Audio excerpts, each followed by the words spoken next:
If you already know that your Nissan dealer leaves a lot unsaid once the paperwork is signed, you might think you have heard the whole story. You have not even heard half of it.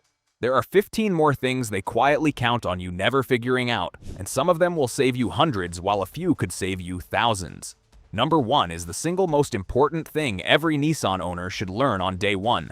Let us get into it. Number 15. The cabin air filter is one of the easiest jobs on the entire car, and the dealer will happily charge you as though it were surgery. On most Nissan models, that filter sits directly behind the glove box, and getting to it means opening the glove box, releasing the stops on either side so it swings down, and sliding the old filter out of its housing. The filter itself costs very little at any parts store, and the whole job takes only a few minutes with no tools at all. Yet on your invoice, it appears as a proper service with labor attached, priced at many times what the part actually costs, and most owners simply pay it because they have no idea how simple it is. Nobody at the counter is going to walk you through the 2-minute version because a customer who can do it themselves is a customer who stops paying for it. Once you have seen where it lives, you will never hand that job to someone else again, and you will start looking at the rest of your invoice with the same healthy suspicion. Replace it whenever it looks dirty or roughly once a year, and enjoy cleaner air and a healthier blower motor for a fraction of the price. It is the smallest possible win, but it sets the tone for everything else on this list, because almost every item here follows the same pattern: something simple, something cheap, something you were perfectly capable of handling yourself, quietly repackaged as a professional service with a price tag attached, and presented to you as though you had no alternative. But the next one costs owners far more than a filter ever could. Number 14. The complimentary maintenance you were promised at signing covers far less than you think it does. It sounds generous when the salesperson mentions free servicing, and it is easy to walk away with the impression that your car is looked after for the first stretch of its life at no cost to you. In reality, these programs typically cover only the first couple of scheduled visits, and those visits are the simplest ones there are: an oil change, a tire rotation, and a general inspection. Everything after that lands squarely on your card. More importantly, the services that genuinely determine how long your Nissan lasts, the transmission fluid, the coolant, the brake fluid, and the differential on all-wheel drive models all fall outside that early window and are never included. So the free servicing covers exactly the work that matters least, and the work that actually protects your car is the work you pay full price for later. Nobody frames it that way when you are signing, of course, because it sounds far better as a headline than it does as a breakdown. Read what is actually included before you count it as a benefit, and ask specifically which services fall outside it and at what mileage they arrive. A program that covers 2 easy visits and nothing else is a marketing line rather than a genuine benefit, and knowing that from the start lets you budget honestly instead of being surprised in a year's time. What comes next is a column in your manual you were never shown. Number 13. Your owner's manual has 2 maintenance schedules, and the dealer quoted you the easier one. Open the maintenance section and you will find one schedule for normal driving conditions and another for severe conditions, and almost nobody points out the difference. The severe schedule is not for racing drivers or people crossing deserts. It covers short trips, stop-and-go traffic, dusty roads, extreme heat or cold, and a lot of idling. If you live in a city, sit in traffic, or make lots of short journeys, you almost certainly qualify, and that describes the majority of drivers. That severe schedule shortens the oil change interval considerably and adds fluid services that the normal schedule simply ignores. Following the easier schedule while actually driving in severe conditions is precisely how sludge forms, how transmissions degrade early, and how brake fluid quietly turns corrosive inside the calipers.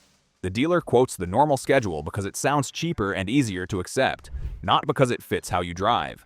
Check the 2 columns yourself and be honest about which one describes your life, because the car does not care what the invoice says. It only responds to how it is actually used. Following the correct schedule for your real driving conditions is one of the cheapest and most powerful things you can do for a Nissan, and it costs nothing but a few minutes of reading. Up next, the most profitable myth in the entire business. Number 12. Taking your Nissan to an independent mechanic does not void your warranty, no matter what the service counter implies. This is quite possibly the most profitable misunderstanding in the whole dealership model, because if you believe it, you come back to them for every single oil change and filter for years. The truth is protected in law, and in the United States, the Magnuson-Moss Warranty Act makes it illegal for a manufacturer to require you to service at their dealership in order to keep your warranty valid. You can have a qualified independent shop change your oil, replace your brakes, and flush your fluids, and your warranty remains completely intact, provided the work is done correctly with the right parts and fluids and you keep your receipts.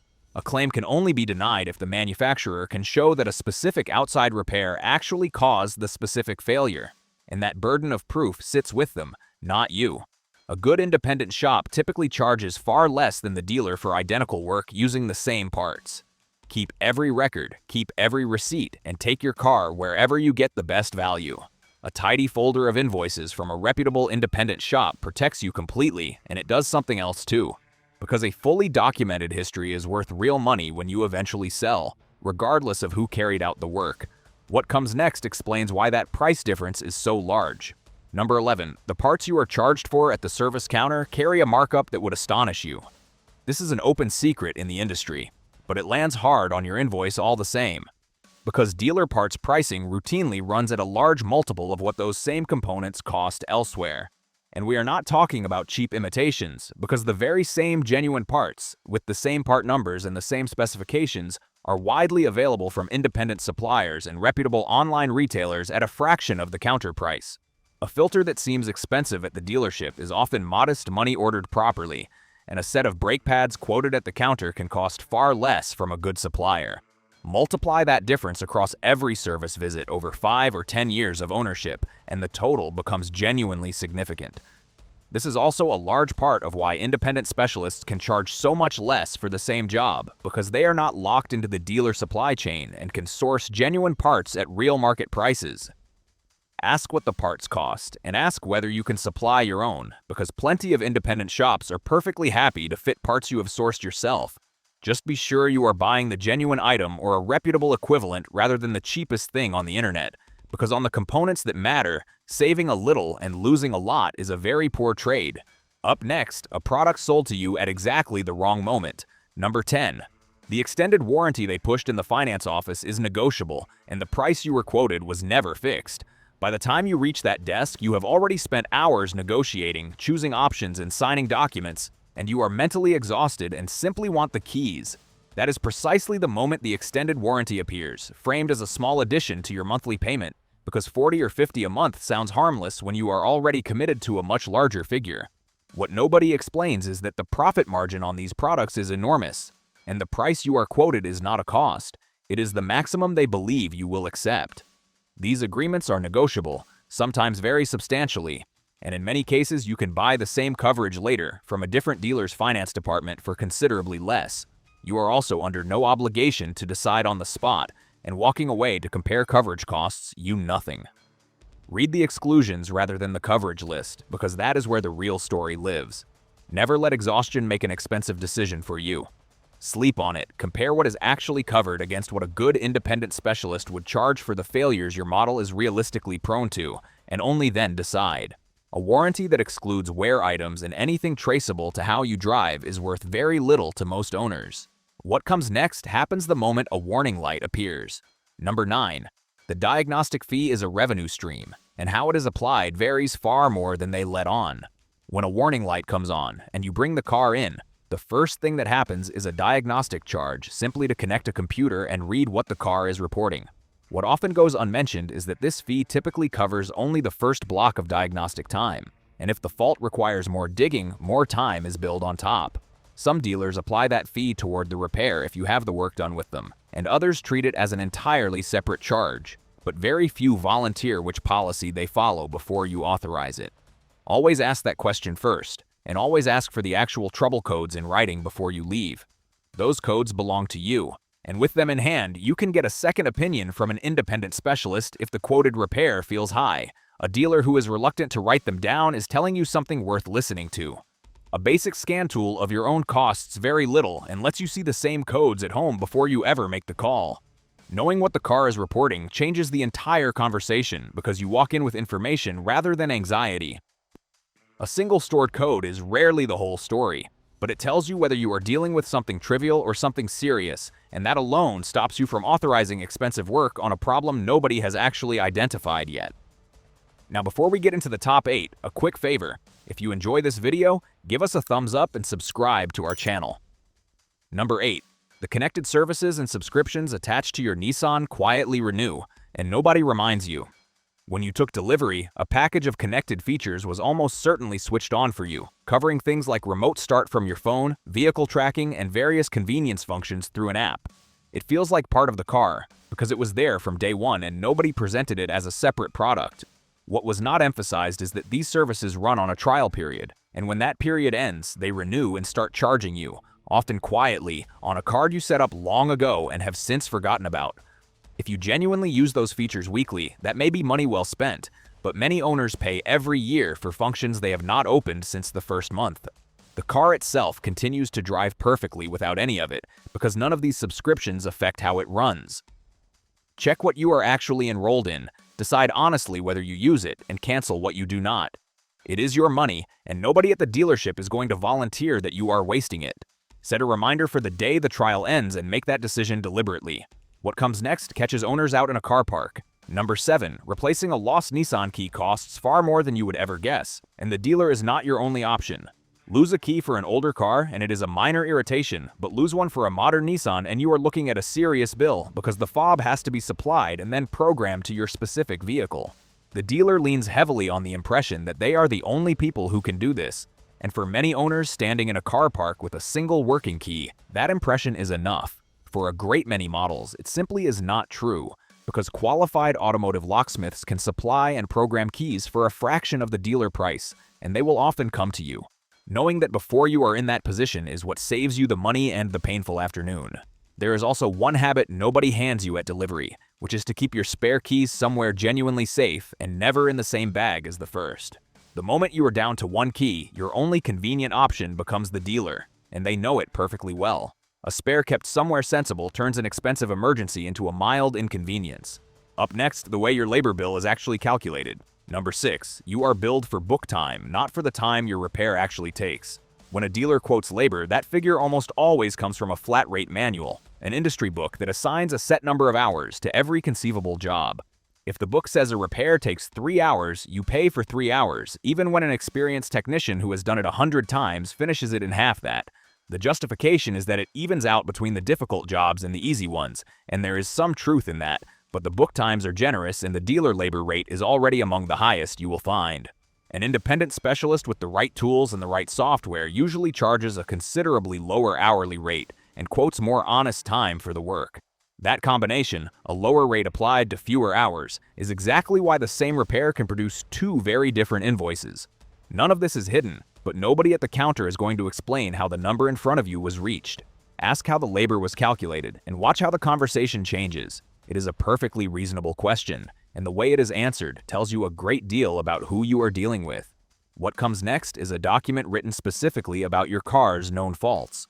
Number 5. There are documented factory fixes for known problems, and the dealer has no obligation to mention them.